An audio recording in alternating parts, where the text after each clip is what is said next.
আজ আমি আপনাদের শেখাবো অনলাইনে কিভাবে পিএম আবাস যোজনা গ্রামীণ লিস্টটি বার করবেন। এর জন্য আপনাদের সর্বপ্রথম আমরা গুগল ক্রোম ব্রাউজারে সার্চ করে নিতে হবে পিএম আবাস যোজনা গ্রামীণ লিস্ট 2024।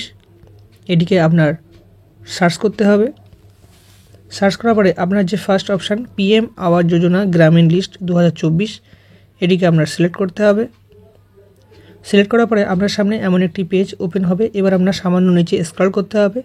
স্ক্রল করলে আপনি দেখতে পাবেন এখানে লেখা আছে পিএম গ্রামীণ লিস্ট 2024। এখানে সমগ্র রাজ্যের নামটি লেখা আছে। আপনি যে রাজ্যে বসবাস করছেন সেই রাজ্যটি এখান থেকে সিলেক্ট করে নেবেন। আমি এখানে ওয়েস্ট বেঙ্গল সিলেক্ট করে নিলাম। ওয়েস্ট বেঙ্গলটি সিলেক্ট করে নেওয়ার পরে আপনি দেখতে পারবেন বাম সাইডের উপরের সাইডে প্রধানমন্ত্রী আবাস যোজনা গ্রামীণ।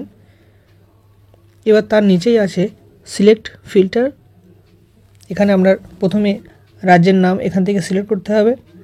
আপনি যে রাজ্যে আছেন সেই রাজ্যটি এখান থেকে সিলেক্ট করে নেবেন। তারপর এখানে আপনার ডিস্ট্রিক্ট সিলেক্ট করতে হবে। আপনি যে জেলায় বসবাস করছেন সেই জেলাটি এখান থেকে সিলেক্ট করে নেবেন। তারপর এখানে আপনার ব্লক সিলেক্ট করতে হবে। আপনি যে ব্লক এরিয়ায় আছেন সেই ব্লকটি এখান থেকে সিলেক্ট করে নেবেন। তারপরের অপশান আপনার এখানে পঞ্চায়েত নেম। আপনি যে পঞ্চায়েত এরিয়ায় আছেন সেই পঞ্চায়েতটি এখান থেকে আপনার সিলেক্ট করতে হবে। সিলেক্ট করার পরে এখানে আপনার যে সালেরটি দেখতে চাচ্ছেন সেটি সিলেক্ট করে নেবেন। আমি এখানে 2022 থেকে 2023 সাল এটি সিলেক্ট করে নিলাম। সিলেক্ট করে নেওয়ার পরে এখানে আপনার সিলেক্ট করতে হবে প্রধানমন্ত্রী আবাস যোজনা গ্রামীণ।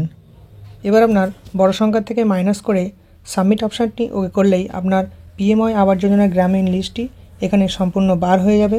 এখানে আপনার সম্পূর্ণ ডিটেলস দেখতে পারবেন, নিজের নাম, job card number, sanction date, sanction amount, total সম্পূর্ণ ডিটেলস আপনি দেখতে পারবেন। এর মধ্যে আপনার নিজের নামটি খুঁজে বার করতে গেলে উপরের সাইডে 3 ডট বাটনটি ওকে করে ফাইন্ড অপশান ওকে করলে একটি সার্চ বার ওপেন হবে। এখানে আপনার যে নামটি খুঁজে বার করতে চাইছেন সেটি নাম লিখে টাইপ করলেই আপনার এই লিস্টে যদি নাম থাকে সেই নামটি এখানে আপনার সিলেক্ট হয়ে যাবে। এভাবেই আপনি নিজের নামটি আপনি খুঁজে বার করতে পারবেন। এভাবেই আপনি পিএমওয়াই আবাস যোজনা গ্রামীণ লিস্টটি বার করতে পারবেন। আজকের ভিডিও এখানে শেষ হলো। সবাই ভালো থাকবেন এবং সুস্থ থাকবেন। আর এই ধরনের ভিডিও পেতে চ্যানেলটিকে অবশ্যই সাবস্ক্রাইব করে রেখে দেবেন।